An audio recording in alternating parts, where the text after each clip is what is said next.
কেমন হতো যদি আপনি 15 বছর টাইম ট্রাভেল করে আপনি পূর্বের জীবনে ফিরে যেতে পারতেন? তখন আপনি কি করতেন? বা আপনার জীবনে কি চাহিদা ছিল সেটা পূরণ করতেন কিনা? সেই রিলেটেড আজকের এই মুভিটা। আশা করছি এই মুভিটা আপনার হৃদয় ছুঁয়ে যাবে। যারা টাইম ট্রাভেল রিলেটেড মুভি খুব পছন্দ করেন তাদের জন্যই আজকের মুভিটি। আশা করছি আপনাদের মুভিটি অনেক অনেক ভালো লাগবে।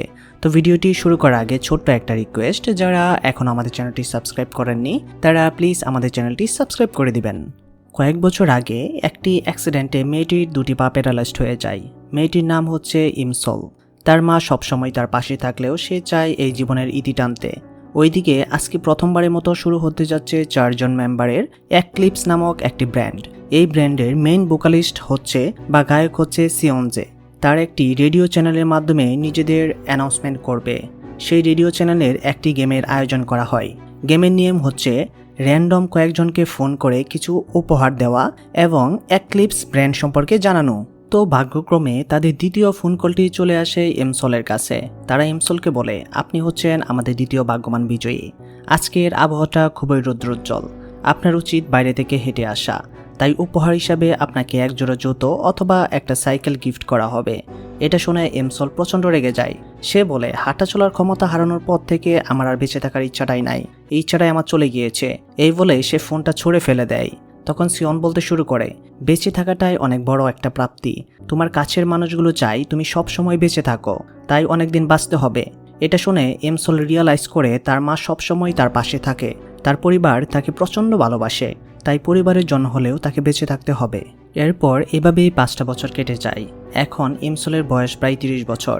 ওই দিনের পর থেকে সে এক্লিপস ব্র্যান্ডের একজন বিগ ফ্যান হয়ে গিয়েছিল, বিশেষ করে সিওনের। সকালবেলা ফোনের অ্যালার্মে তার ঘুম ভাঙে। আজকে অনেকগুলো কাজ আছে। বর্তমানে সে একজন ভিডিও এডিটর। তার ক্লায়েন্ট একজন জ্যোতিষী মহিলা, যিনি সোশ্যাল মিডিয়াতে ভিডিও আপলোড করে থাকেন এবং তাকে একটি ভিডিও এডিট করতে দিতে হবে আজকের মধ্যেই। এরপর সে যাবে সিওনের কনসার্ট দেখতে।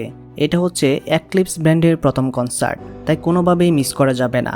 এরপর যেতে হবে একটা ইন্টারভিউ দিতে।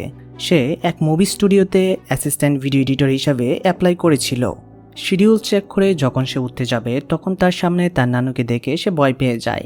তার নানু তার কাছে এসে বসেছিল আর অদ্ভুতভাবে তাকাচ্ছিল। তারপর সে লক্ষ্য করে তার পছন্দের ঘড়িটা বক্সের মধ্যে নেই। তার হাতও ওই দিকেই পড়ে আছে। তার নানুকে ঘড়িটা দিতে বললে সে বাচ্চাদের মতো আচরণ শুরু করে আর ইমসলকে উল্টাপাল্টা নামে ডাকতে শুরু করে। ইমসল তার মাকে বলে, এই ঘড়িটা সিওনের। আমি এক অকেশন থেকে অনেক টাকা দিয়ে এটা কিনেছিলাম, আর এটা ভেঙে গেলে তো আমি মরেই যাব। এটা শুনে তার মা তাকে বুঝিয়ে শুনে ঘড়িটা কোনোভাবে উদ্ধার করে দেয়। অর্থাৎ তার নানি একজন মানসিক রোগী, যে কারণে সে বাচ্চাদের মতো আচরণ করে। এখন এমসলের ভাই অফিস থেকে বাড়ি ফিরে এসে জানায় তার বস খুবই খারাপ একজন মানুষ, তাকে দিয়ে দিন-রাত 24 ঘন্টা কাজ করায়। এরপর এমসল তার ভিডিও এডিটের কাজ শেষ করে তার প্রয়োজনীয় জিনিসপত্র নিয়ে সিওনের পোস্টারকে বিদায় জানিয়ে কনসার্টের উদ্দেশ্যে বেরিয়ে পড়ে। তার বেস্ট ফ্রেন্ড হিয়নজো তাকে কনসার্ট পর্যন্ত এগিয়ে দেবে এবং আবার কনসার্ট থেকে শেষ করে তাকে এগিয়ে দিয়ে আসবে। সে বলে, তার এক বন্ধুর বড় ভাই ছিল সিওনের ক্লাসমেট, তার স্কুল লাইফের অ্যালবামটা তোমার জন্য নিয়ে এসেছি। এটা পেয়ে এমসল খুব বেশি খুশি হয়ে যায়। স্কুল লাইফে সিওন কিন্তু তাদের বিল্ডিংয়ের পাশেই থাকতো, কিন্তু সে তখন তাকে একবারই লক্ষ্য করেনি। হিয়নজো তখন তাকে বলে, তুমি তখন টাইসংয়ের ফ্যান ছিলে আর সবসময় তার পেছনে পড়ে থাকতে। অর্থাৎ স্কুল লাইফে ইমসল এবং সিওন প্রতিবেশী থাকলেও তাদের কখনো কথা হয়নি বা দেখা হয়নি। তবে সে সিওনের ফ্যান হয়েছে গত 5 বছর ধরে, যেদিন সিওন তাকে ফোন করে মোটিভেট করেছিল। এরপর সে কনসার্টে এলে তাদের ফ্যান গ্রুপের একজন মেম্বারের সাথে দেখা হয়ে যায়। তারপর তারা বিভিন্ন স্টল ঘুরে এবং সিওনের পোস্টারের সাথে ছবি তোলে। এদিকে অ্যাপ্লিস ব্র্যান্ডের সিও মিস্টার কিম জংকে দেখানো হয়। তিনি প্রথমে 4 জনকে নিয়ে এই ব্র্যান্ড শুরু করেছিলেন এবং 5 বছরের পরিশ্রমে ব্র্যান্ডটি এখন জনপ্রিয় হয়ে উঠেছে।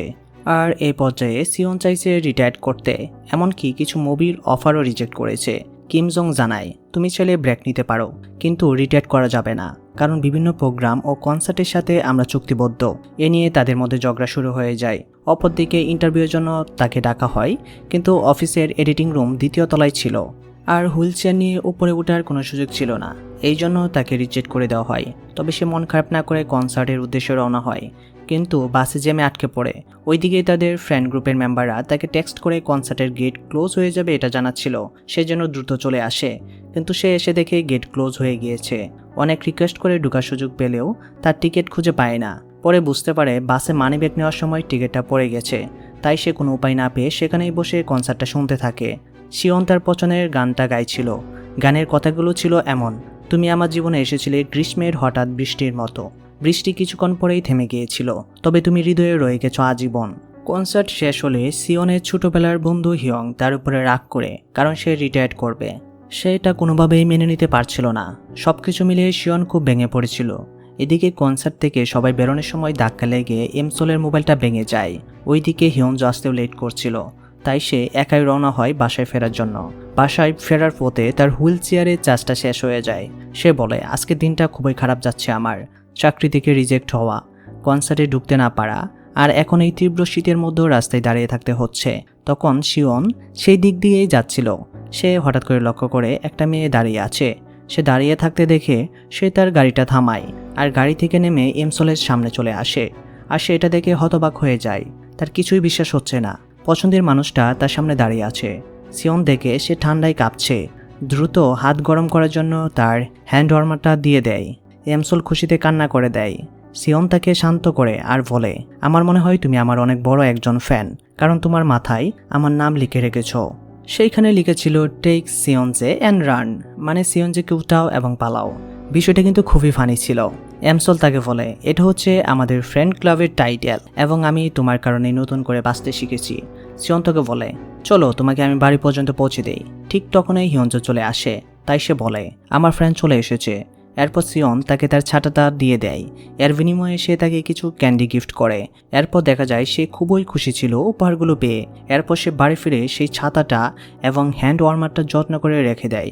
বাড়ি ফিরে সে লক্ষ্য করে তার ঘড়িটা অদ্ভুতভাবে জ্বলতেছে। এরপর সে ঘড়িটা হাতে পড়ে নেয়। এরপর কনসার্টের ছবি আপলোড হয়। একটা ছবিতে সিওনের বুকে তিল দেখা যাচ্ছিল। এমসোল তখন বলে, এই ছবিটা অন্য কাউকে দেখতে দেওয়া যাবে না। আমরা তখন সিওনকে দেখতে পাই, যে কিনা কোনো একটা বিষয়ে খুবই চিন্তিত ছিল। তার টেবিলে পড়েছিল অনেকগুলো ঘুমের ওষুধ। তার বস কিম জং তাকে বারবার ফোন দিয়ে যাচ্ছিল, কিন্তু সে কারো ফোন রিসিভ করছিল না। এর কিছুক্ষণ পর তার দরজায় কেউ কলিং বেল বাজাতে থাকে, কিন্তু এতেও তার কোনো রিয়াকশন ছিল না। এ থেকে হোটেলে একজন স্টাফ অন্যজনকে বলছিল সে একটু আগেও সিওনকে দেখছিল। অন্যজন তখন তাকে জিজ্ঞাসা করে, সে সামনাসামনি দেখতে কেমন? নিশ্চয়ই অনেক টল অ্যান্ড হ্যান্ডসাম।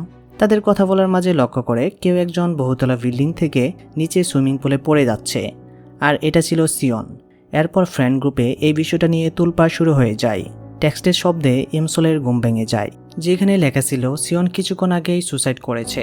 এরপর একটা ভিডিওতে দেখা যায় তার শ্বাস প্রশ্বাস বন্ধ হয়ে গিয়েছে এবং তাকে হসপিটালে নিয়ে যাওয়া হচ্ছে।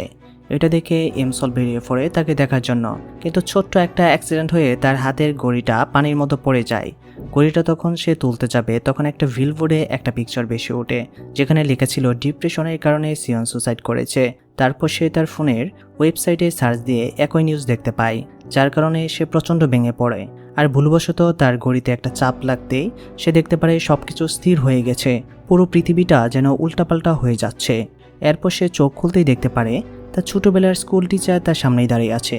তার স্কুল টিচার তাকে মেরে ঘুম থেকে উঠায় আর বলে, এটা তোমার বেডরুম নয়, তুমি এখানে ঘুমাচ্ছ কেন? এটা ক্লাসরুম, এখানে মন চালিয়ে ঘুমানো যায় না। শাস্তি হিসাবে তুমি ক্লাসের মধ্যেই দাঁড়িয়ে থাকবে। এমসোল দেখতে পারে সে নিজের পায়ে দাঁড়াতে পারছে।